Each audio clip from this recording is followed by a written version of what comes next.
इंदौर शहर के एमआईजी थाना पुलिस की एक ऐसी घटना सामने आई है जिसने पूरी कार्यवाही को कलंकित कर दिया है।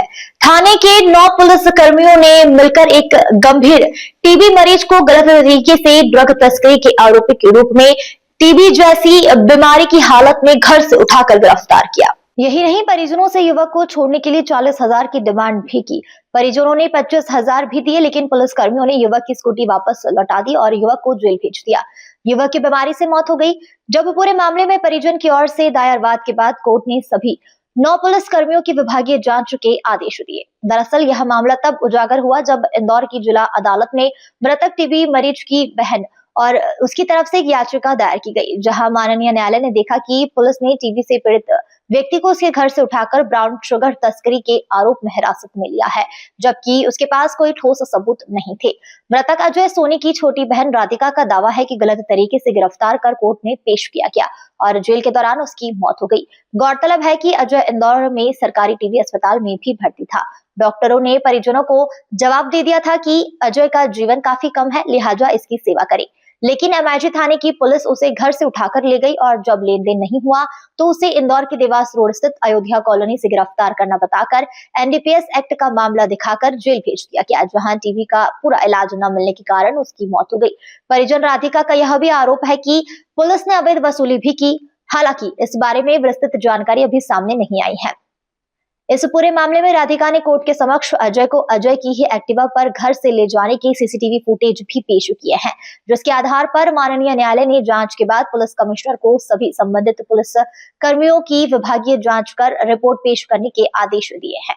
ये 15 नवंबर 2024 की घटना है। हमारे यहाँ पर 6 पुलिस वाले आए थे, इसमें से कुछ सिविल ड्रेस में थे और उनके साथ एक परवीन नाम के पुलिस वाले थे। उन्होंने जंपसूट पहन के रखा था, उनके साथ एक लड़का भी था। आते से ये हमारे घर में ना जबरदस्ती पूरे घर की तलाशी लेने लग गए। तलाशी लेने के बाद पूरे घर में इन्हें अतर फतर करने की, मेरा भाई जहाँ लेटा था वहां से आधार कार्ड उठा के उनके जेब में रख लिया परवीन ने और उसको जबरदस्ती उठा के ले जाने लगे। जब मेरे पापा ने पूछा कि आप इसको कहाँ ले जा रहे होगे तो उन्होंने बोला 1-2 घंटे में हम पूछताछ करके छोड़ देंगे। तो पापा ने बोलते हम इसको 1 दिन पहले इसको डिस्चार्ज करा के लेके आए, इसका वजन 30 किलो है। डॉक्टर ने इसको जवाब दे दिया तो उन्होंने तो भी बोलते कि हम सिर्फ पूछताछ करके छोड़ देंगे। और मेरे भाई को और पापा की एक्टिवा दोनों को ले गए थे। तो पापा जब गए ना तो पापा से ना 40,000 रुपए के अवैध रूप से मांग रखने लग गए।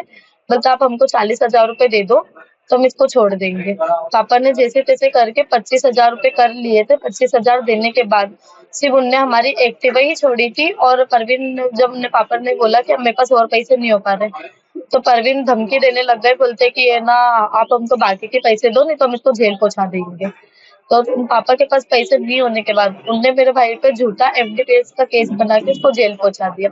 जिसके बाद मेरे भाई के 12 दिसंबर 2024 को उसकी डेट हो गई है। अच्छा, कौन से पुलिस स्टेशन का ये पूरा प्रकरण था? एमआईजी थाने का। प्रवीण कौन है, किस पद पे थे? शायद वो इंस्पेक्टर ही हैं क्राइम ब्रांच में। अब आप कोर्ट में आए हैं पूरे मामले को लेकर, किस तरह की जांच है? 9 पुलिस कर्मियों पर जांच की बात? 9 पुलिस कर्मी। ये घटना दिनांक 15 नवंबर 2024 का मामला है। टीबी के बीमारी से ग्रस्त 19 वर्षीय 30 किलो मात्र वजनी युवक को पुलिस ने जबरदस्ती 6 पुलिस वालों ने घर पे आके प्रताप प्रकाश सिटी नगर से उठाया था, जबरदस्ती बगैर एफआईआर दर्ज करे और बगैर सर्च वारंट के, और इसको पूछताछ के नाम पे थाने ले गए थे। थाने पे 40,000 रुपए की मांग पुलिस कर्मियों ने मांगी थी। ना देने पर झूठे एनडीपीएस के केस में फंसाने की धमकी दी थी, जिसमें पीड़िता के पिता ने इधर से 25,000 रुपए पुलिस वालों को दिए तो उन्होंने मात्र एक्टिवा गाड़ी छोड़ी, लेकिन युवक को नहीं छोड़ा। 15 नवंबर 2024 की सुबह 12:40 कॉलोनी को में से इस युवक को जबरदस्ती ले गए अपहरण कर और थाने में दिन भर बंद रखा और रात को 9:19 पर इसको सिंगापुर कॉलोनी अयोध्यापुरी के पीछे से 10 ग्राम ड्रग के झूठे ब्राउन शुगर के साथ में पकड़ना दिखाया और इस एफआईआर में 9 पुलिसकर्मी झूठे गवाह जब्ती गवाह पकड़ने वाले बने।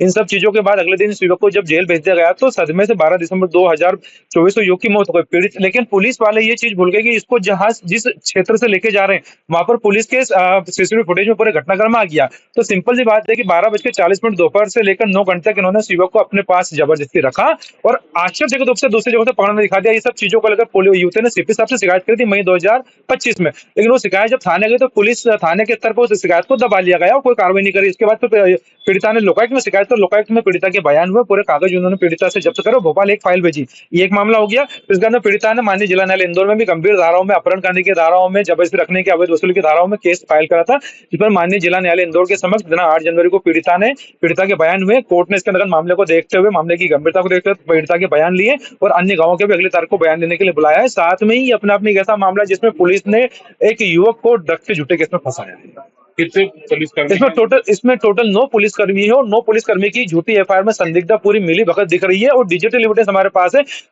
थाने स्तर पर पुलिस ने इसलिए जांच नहीं करी कि पीड़िता के पास अगर वो सबूत जब्त कर लेते तो पुलिस को उनके खिलाफ एफआईआर दर्ज करनी पड़ती। तो सोशल पुलिसिंग में जो पुलिस के वरिष्ठ अधिकारी जो कार्य कर रहे हैं जनता का विश्वास जगाने के लिए, वो जनता का विश्वास इस प्रकार के पुलिस कर्मियों की कार्रवाई से होता जाए।